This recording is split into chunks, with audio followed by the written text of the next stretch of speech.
Anchor Shivajyothi గారు చాలా తక్కువ అంచనా వేశారండి. మీరు ప్రపంచంలోని రిచెస్ట్ బెగ్గర్ అని నాకు తెలీదు. Mukesh Ambani, India president, vice president ఎవరు కూడా మీ ముందు అస్సలు రాలేరండి. Richest beggar.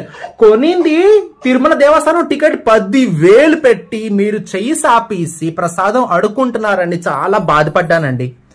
ప్రసాదం కూడా ఎలా చెయ్యి సాపి తీసుకోవాలని మీలాంటి యాంకర్స్ కి మేము బిగ్ బాస్ లో ఓటింగ్ చెయ్యండి అనేసి మేలాంటి వాళ్ళు చెప్పుకున్నాం. హిందూ కల్చర్ ఒక డౌట్ సోషల్ మీడియాలో అడగకూడదు. చిన్న డౌట్, కొత్తగా హిందూ మతం కన్వర్ట్ అయ్యారా? ప్రసాదం ఎవరైనా చెయ్యి సాపి అడుగుతారు, ప్రసాదం పంచితే అక్కడికి వెళ్ళేసి చెయ్యి సాపి అడుగుతారు. ఈ మినిమం అంకిత జ్ఞానం కూడా లేదు. మీరు యాంకర్, మీరు బిగ్ బాస్ కంటెస్టెంట్, మీరు సెలబ్రిటీ, మీ మీద reels, so and so richest కదా. ఇంత రిచ్ తెలీదండి. సారీ.